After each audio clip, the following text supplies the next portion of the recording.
제가 예수님을 인격적으로 만났을 때는 중학교 1학년 겨울 수련회를 통해서였습니다. 당시에 원래는 제가 수련회를 참석하지 않으려고 했었습니다. 왜냐하면 몇 달 전에 제가 다리를 심하게 다쳐서 수술을 받았기 때문에 부모님과 상의를 한 후에 안전을 위해서 수련회 가지 않는 게 좋다라고 그렇게 결정을 내렸습니다. 그런데 교회에 전도사님께서 어느 날 갑자기 저희 부모님에게 다가오시더니 재영이 꼭 수련회 가야 된다고 이렇게 설득을 하셨어요.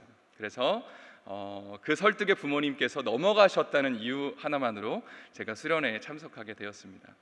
부모님이 수련회에 저를 보내시면서 이런 부탁을 하셨어요. 재영이가 지금 다리가 많이 안 좋기 때문에 절대로 힘든 거, 어려운 거 시키시면 안 됩니다. 그렇게 부탁을 하셨습니다. 수련회에 참석해서 참 좋은 시간을 보냈는데요. 그 중에 하나가 철로 역정이라는 프로그램이 있었습니다. 여러 코스를 이제 조별로 돌아다니면서 퀴즈도 풀고 게임도 하고 이런 시간인데 한 코스가 이제 극기 훈련을 하는 코스였습니다. 그래서 교회에서 가장 무섭기로 소문난 선생님이 이제 군대에서 이렇게 훈련을 시키는 것처럼 앞으로 지침, 뒤로 지침하면서 학생들을 이렇게 가혹하게 훈련을 시키는 거예요. 그런데 이제 저는 마음 가운데 믿는 구석이 있잖아요. 왜냐하면 저희 부모님께서 그 선생님보다 훨씬 더 높으신 전사님한테 재영이 어려운 거 시키면 안 된다고 이렇게 부탁을 하셨기 때문에 선생님이 당연히 저를 힘들게 안 하게 하실 줄 알았습니다. 그런데 저를 그 무리에서 이렇게 따로 떨어져 나오라고 하신 다음에 저에게 엎드려 퍼쳐를 시키셨어요. 그리고 이렇게 말씀하셨습니다. 다리를 다쳤지만 팔은 괜찮으니까 이제부터 구호를 외치면서 팔굽혀펴기를 실시한다 하면서 굉장히 저를 힘들게 하셨는데 제가 당시에 굉장히 뚱뚱했습니다. 그래서 그 작은 아이가 팔굽혀펴기를 하면서 너무 힘드니까 막 어려워하면서 이렇게 쩔쩔매니까 선생님이 너 다리 아프다고 봐줄 줄 알았어 하면서 저를 더 심하게 그렇게 다그치셨던 기억이 있습니다. 그래서 그런 팔굽혀펴기를 하면서 어떤 생각이 들었냐면 야 진짜 수련회 괜히 왔다, 정말 믿을 사람 한 명도 없구나, 이런 생각을 그 어렸을 때 했던 기억이 있습니다. 그런데 저녁 집회를 하면서 수련회 괜히 왔다는 생각이 싹 사라지고 정말 잘 왔다는 생각을 하게 됐는데 그 이유는 제가 그 시간을 통해서 예수님을 영접하게 되었기 때문입니다.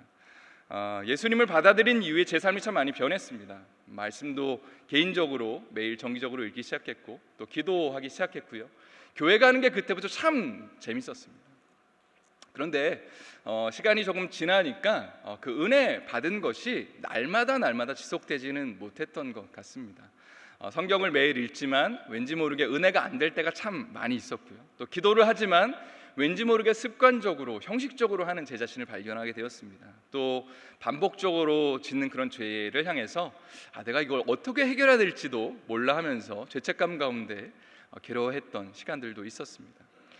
그런데 이렇게 교회에 오면 목사님들께서 가끔 가다가 복음 메시지를 선포하시고 또 예수님 영접할 사람 손들라 하는 이런 선포를 하실 때가 있잖아요.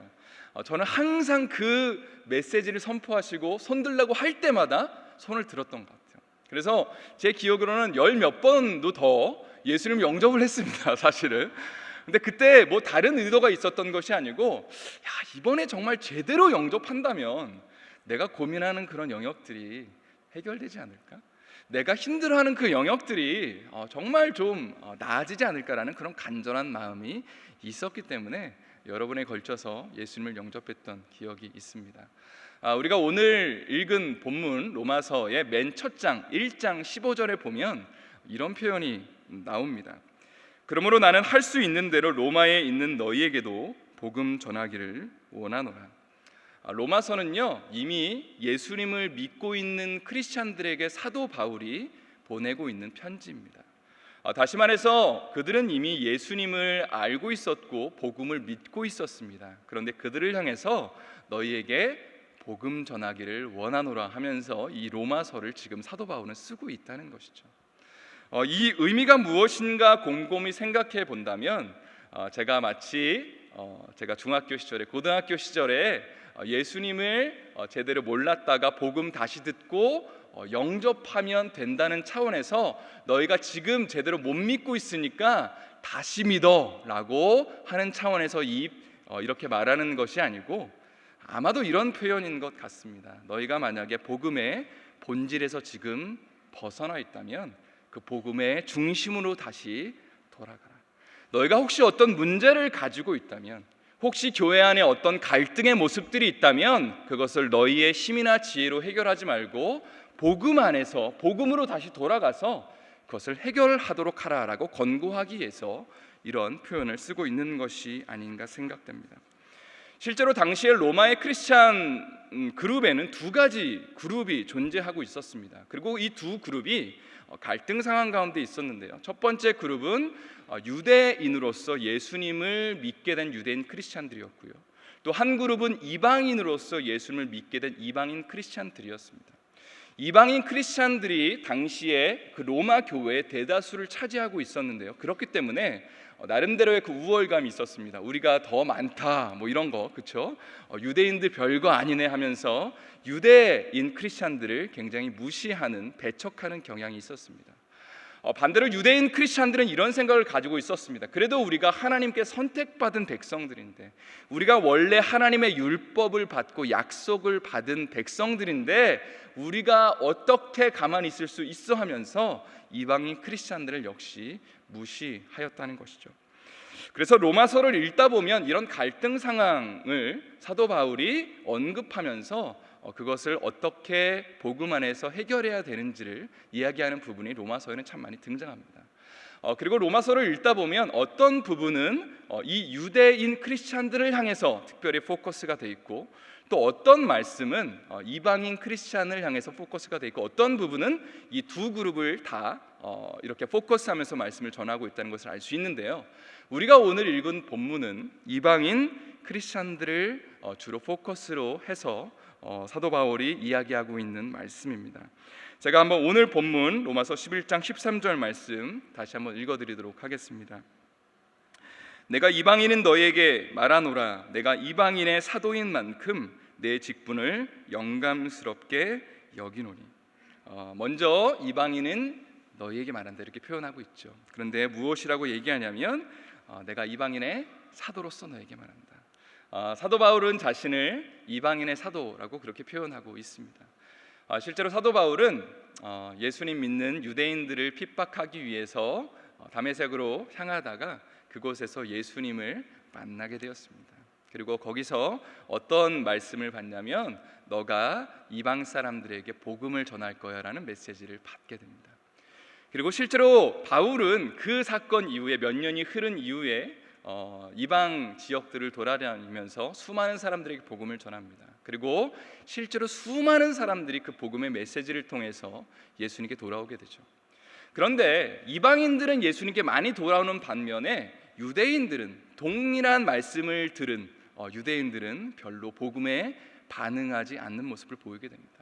그리고 이런 모습을 통해서 이방인 크리스찬들이 어떤 생각을 하냐면 하나님이 과연 유대인들을 버리신 것이 아닌가, 그냥 내놓으라 하시고 그냥 아무런 상관도 하시지 않는 것이 아닌가라는 그런 생각을 하게 됩니다.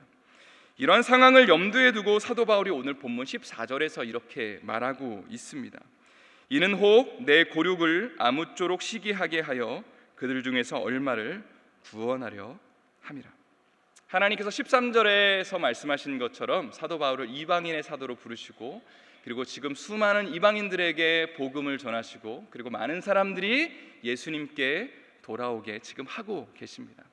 그런데 그렇게 하고 계신 이유는 유대인들을 버리신 것이 아니고 오히려 하나님께 돌아오는 이방인들을 바라보면서 유대인들이 질투심을 일으키게 만든다는 것이죠. 그래서 유대인들의 입장에서 아니 도대체 저 사람들이 하나님을 전혀 알지도 못했던 사람들이 도대체 왜 우리가 믿고 있는 하나님을 예배하고 찬양하고 사랑하지 하면서 그런 궁금증을 유발하는 가운데 이 사람들도 역시 구원함을 받게 하기 위해서 하나님이 지금 이방인들을 많이 구원하고 계시다는 사실입니다.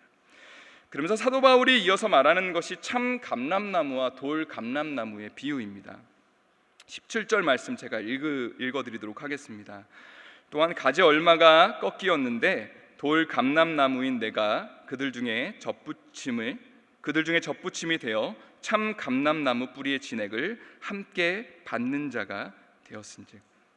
여기서 참 감람나무는 하나님의 구원의 약속을 받았던 아브라함과 그의 자손들, 그리고 궁극적으로는 예수 그리스도를 의미합니다. 그리고 돌 감람나무는 이방인들을 상징하죠.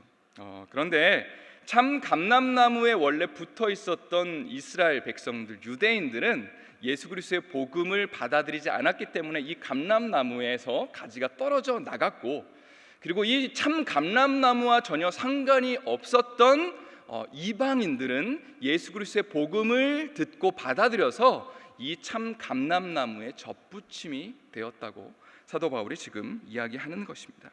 그리고 18절에서 사도 바울이 또 이렇게 말합니다. 그 가지들을 향하여 자랑하지 말라. 자랑할지라도 내가 뿌리를 보존하는 것이 아니요 뿌리가 너를 보존하는 것이니라. 영어 성경에는 이렇게 표현되어 있습니다. 그 가지들을 향하여 자랑하지 말라. 만일 자랑한다 하여도 이 사실을 기억해라. 어떤 사실을 기억해야 되냐면 내가 뿌리를 보존하는 것이 아니요 뿌리가 너를 보존하는 것이라. 사실 이 말씀은 지금 이 편지를 받고 있는 이방인 크리스천들의 상황을, 모습을 반영하고 있습니다. 그들은 하나님께 특별한 사랑을 받았다고 생각을 했고 특별한 은혜를 받았다고 생각했습니다. 물론 복음은 전적으로 하나님의 특별한 은혜가 임하는 자리고 특별한 사랑이 임하는 자리임이 틀림이 없습니다. 그런데 이런 것들이 너무나 지나친 나머지 어떤 생각을 했냐면 마치 내가 구원받은 것이 당연히 받았어야만 했던 것처럼 그렇게 생각하기 시작했다는 것이죠. 그리고 그 은혜를 잊어버린 상태에서 유대인 크리스찬들을 향해서 이방인 크리스찬들이 이 사람들을 무시하고 그리고 배척하고 경시하는 경향이 생기기 시작했다는 것입니다. 그래서 사도 바울이 20절과 21절에서 다음과 같이 말하는 것입니다. 옳도다. 그들은 믿지 아니함으로 꺾이고 너는 믿음으로 섰느니라. 높은 마음을 품지 말고 도리어 두려워하라. 하나님이 원 가지들도 아끼지 아니하셨은즉 너도 아끼지 아니하시리라. 여기 보면 높은 마음을 품지 말라라는 표현이 참 와닿습니다. 이 말씀을 헬라어 언어로 찾아보면 이렇게 돼 있어요. 그냥 높이 생각하지 말아라. 무슨 얘기냐면 너희가 마땅히 생각해야 될 어떤 기준보다 더 높이 생각하지 말라는 표현입니다. 여러분, 구원받은 사람이 마땅히 생각해야 되는 그 생각의 기준은 무엇이냐면 우리가 하나님의 전적인 은혜로 구원받았다는 사실을 아는 것입니다. 다시 말해서 우리가 구원받은 이유는 무슨 잘남이 있어서도 아니고 무엇을 내가 더 많이 행해서도 아니고 내가 다른 사람보다 더 많은 봉사를 해서 혹은 내가 더 많은 지식을 알고 있기 때문도 아니고 그저 내가 아무것도 없기 때문에, 내가 오히려 하나님 앞에 죄인됨을 알기 때문에, 내가 하나님 앞에 영적으로 파산되었다는 사실을 알기 때문에 하나님이 그 사람에게 전적인 은혜로 그저 값없이 주님의 보혈의 피로 그 사람을 구원하신다는 사실입니다. 그런데 사도 바울은 이 복음에 대한 은혜의 태도를 너희가 만약 잊어버린다면, 원래의 시작, 너희가 전적으로 은혜 받았다는 사실을 너희가 만약에 잊어버린다면 하나님이 원래 참 감람나무 가지였던 이스라엘 백성들이 교만한 태도를 가지고 있을 때 그 가지를 잘라내 버리셨던 것처럼 너희도 잘라 버릴 수 있다고 지금 경고하는 겁니다. 물론 우리가 한 번 받은 구원을 하나님이 취소하시지 않습니다. 그러나 마땅히 구원받은 성도들이 가져야 되는 태도는 무엇이냐면 내가 당연히 받아야 되는 것처럼 구원을 생각하는 것이 아니고 내가 자격이 없는 자였는데, 내가 다른 사람보다 잘나지 않았는데 하나님이 그저 은혜 가운데, 전적인 사랑 가운데 십자가의 그 대속의 은혜로 나를 사랑하시고 나를 부르셨다는 사실을 기억하는 것이 구원받은 자가, 은혜 받은 자가 마땅히 매일매일 취해야 하는 태도라는 사실입니다. 여러분, 신명기 7장 7절부터 8절에 보면 하나님께서 이스라엘 백성들을 택하신 이유가 나옵니다. 제가 한번 읽어드리도록 하겠습니다. 신명기 7장 7절 8절. 여호와께서 너희를 기뻐하시고 너희를 택하심은 너희가 다른 민족보다 수요가 많기 때문이 아니니라. 너희는 오히려 모든 민족 중에 가장 적으니라. 여호와께서 다만 너희를 사랑하심으로 말미암아 또는 너희의 조상들에게 하신 맹세를 지키려 하심으로 말미암아 자기의 권능의 손으로 너희를 인도하여 내시되 너희를 그 종 되었던 집에서 애굽 왕 바로의 손에서 속량하셨나니. 하나님이 이스라엘 백성들을 부르신 이유, 그들을 하나님의 백성으로 삼으신 이유를 한마디로 간단하게 표현한다면 이 역시 전적인 은혜입니다. 다시 말해서 하나님께서 이스라엘 백성들을 부르시는 데는 이유가 없었습니다. 이유를 한 가지 찾는다면 그것은 무엇이었냐면 그들의 수요가 적었기 때문에, 아무것도 갖고 있는 것처럼 보이지 않았기 때문에 하나님이 그들을 전적인 은혜 가운데 하나님이 그들을 부르셨습니다. 그런데 어느 순간 이스라엘의 역사 속에서 그들은 하나님의 은혜를 잊어버렸습니다. 어느 순간부터 자기들이 잘나서 하나님 앞에 구원받았다고 착각하기 시작했습니다. 뭔가를 행해서 마땅히 받아야 되는 것을 받았다고 생각했습니다. 그래서 하나님께 택감받지 못한 이방인들을 경시하고 그리고 그들을 판단하고 그들을 배척하기 시작했습니다. 그리고 그것에 대한 결과 나중에 어떻게 됐냐면 예수님이 이 땅 가운데 오셨을 때에도 그들은 예수님을 믿지 않았습니다. 그 이유가 무엇인가 곰곰이 생각해 보면 복음을 믿기 위한 단 한 가지 조건이 있다면 그것은 내가 무가치하다는 것을 아는 것인데, 내가 전적으로 무력하고 죄인이라는 사실을 아는 것인데, 그들이 뭔가 있다고 생각하니까, 뭔가 잘났다고 생각하니까 복음이라는 메시지가 그들의 삶 가운데 울려 퍼지지 않았다는 사실입니다. 저는 이러한 이스라엘 백성들의 모습이 지금 사도 바울이 로마서에서 언급하고 있는 이스라엘 이방 크리스찬들의 모습이 아닐까라는 생각을 하게 됩니다. 하나님이 전적인 은혜로 그들을 부르셨습니다. 조금 전에 나눈 것처럼 무슨 잘난 것이 있는 것이 아니고 무슨 선행을 해서도 아니고 아무것도 가지지 못한 상태에서 그저 은혜로 값없이 부르셨습니다. 그런데 이방인 크리스천들이 지금 어떻게 하고 있냐면 이스라엘 백성들이 과거에 그렇게 했던 것처럼 당연히 그 은혜를 받아야 하는 사람들처럼 행동하고 있고, 내가 더 잘나서, 내가 더 많이 알아서 내가 이 은혜를 누리고 있다고 착각하고 있습니다. 그래서 교회 안에 소수의 그 유대인 크리스찬 무리들을 무시하고 그리고 경시하는 모습을 보게 됩니다. 그래서 조금 전에 읽었던 것처럼 18절에서 사도 바울이 이렇게 말하는 것입니다. 그 가지들을 향하여 자랑하지 말라. 자랑할지라도 내가 뿌리를 보존하는 것이 아니요 뿌리가 너를 보존하는 것이니라. 저는 오늘 본문을 통해서 은혜로 구원받은 우리가 마땅히 하나님과 사람들 앞에서 가져야 할 태도에 대해서 돌아보게 됩니다. 먼저 한국에 참 안타깝지만 개신교를 향한 좀 그 마음을 잠깐 나누고 싶습니다. 그동안 하나님께서 한국의 기독교를 참 많이 축복하셨습니다. 역사에서 찾아볼 수 없을 정도의 급속도의 성장, 폭발적 성장을 한국 교회에 허락하셨습니다. 그러나 이러한 급성장의 이면 가운데는 안타까운 모습도 존재하는 것 같습니다. 너무나 많은 은혜를 받은 나머지 그 은혜가 당연한 것처럼 행동하고 그 받은 은혜를 나누지 못하는, 그것을 지키기 위해서 내가 갖고 있는 것을 나누지 않고 지키기 위해 급급한 모습을 보게 됩니다. 예수님이 우리에게 보여주신 모습은 겸손과 섬김과 낮아짐인데, 어느 순간에 그런 예수님의 본을 잊어버린 상태에서 더 높아지기를 원하고 더 크게 되기만을 원하는, 더 많이 인정받기만을 원하는 한국 교회의 모습, 그리고 한국 교회의 지도자들의 모습을 보게 됩니다. 그리고 그것이 바로 한국 교회의 문제가 아니라 바로 우리의 모습이고 그리고 제 자신의 모습이 아닌가 하는 그런 마음을 갖게 됩니다. 성경에는 이런 말씀이 있습니다. 마태복음 10장 8절에 병든 자를 고치며 죽은 자를 살리며 문둥이를 깨끗하게 하며 귀신을 쫓아내되 너희가 거저받았으니 거저 주어라. 예수님은 우리에게 전적인 은혜라는 선물을 주셨습니다. 내가 받을 자격이 없는 자인데 그분의 사랑을 주셨고 그분의 생명을 거저 주셨습니다. 그것을 먼저 우리에게 거저 누리라고 말씀하십니다. 무슨 조건이 있어서 누리는 것이 아니고 그 전적인 은혜 가운데 그저 감격하고 감사하고 그 사랑에 기뻐하라고 주님은 말씀하십니다. 그런데 그렇게 말씀하시면서 하시는 말씀이 거저 받았다면 거저 주라는 것입니다.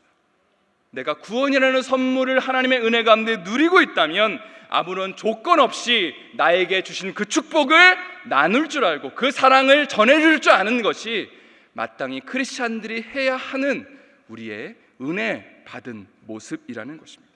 그리고 이것이 바로 로마에 있는 이방인 크리스찬들이 유대인 크리스찬들을 향해서 기억하고 간직해야 하는 은혜 받은 자의 태도였습니다. 제가 얼마 전에 글을 하나 읽었는데요. 한국의 아동 구호 단체로 알려져 있는 컴패션이라는 그 단체의 대표이신 서정인 목사님의 글을 읽었습니다.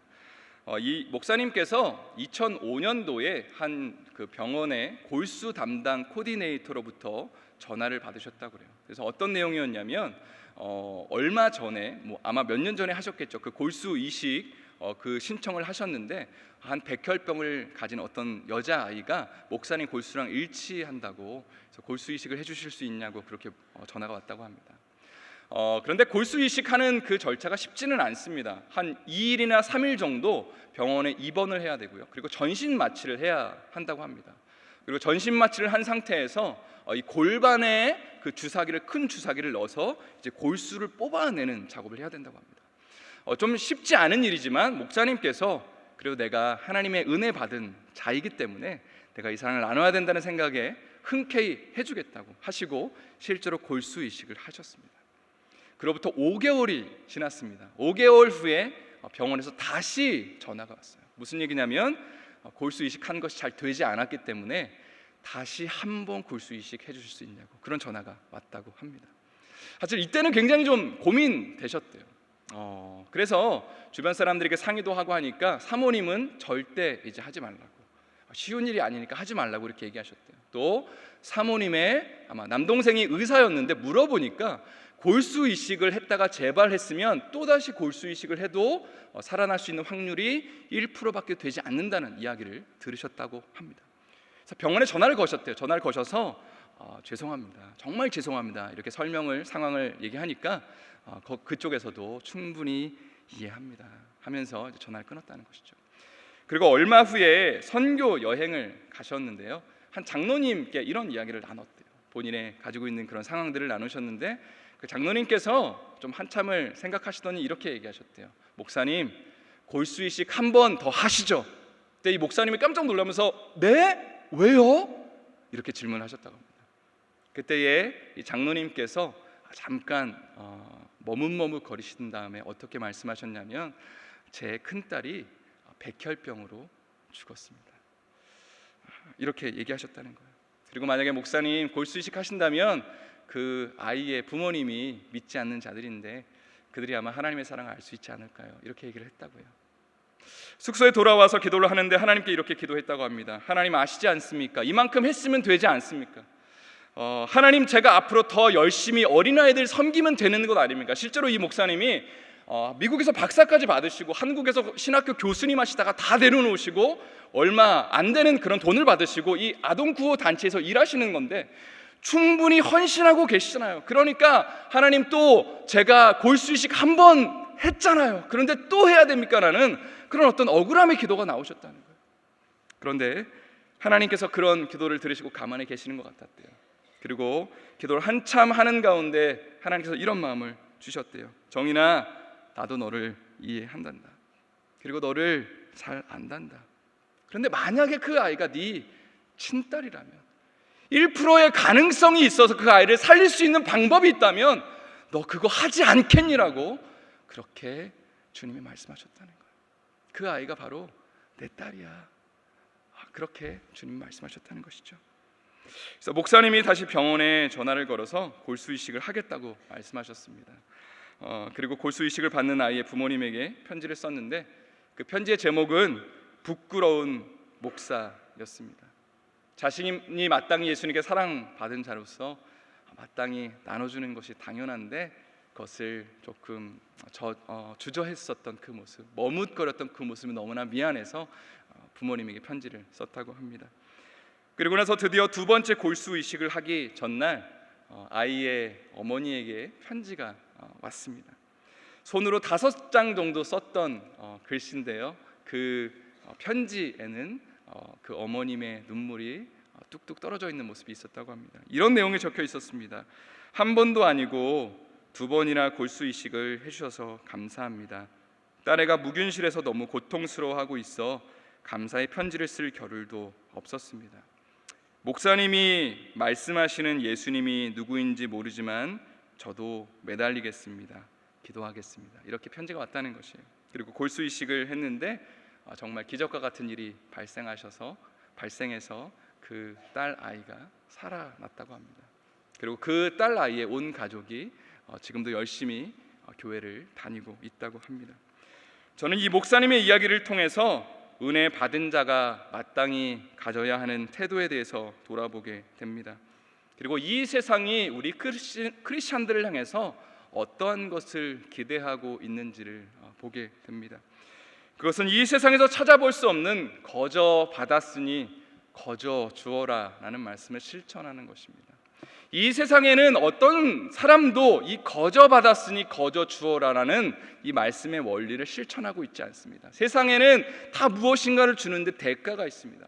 무조건적으로 주는 것이 없습니다. 그런데 주님이 우리를 향해서 하신 말씀은 너희가 만약에 그 무한한 은혜를 받은 자라면, 내가 너희를 위해서 피 흘린 그 피 흘림의 대가를 누리고 감사하는 자라면, 그 은혜에 감격하는 자라면 너희의 주변의 이웃을 향해서, 성도들을 향해서, 믿지 않는 자들을 향해서 거저 받았다면 거저 주어라라고 주님이 오늘 그렇게 도전하시고 계시는 겁니다. 저는 우리 베델의 모든 성도님들이 은혜 받은 자로서 마땅히 내가 그 은혜를 나누고 그리고 베푸는 사람이 되시기를 예수님의 이름으로 축복합니다.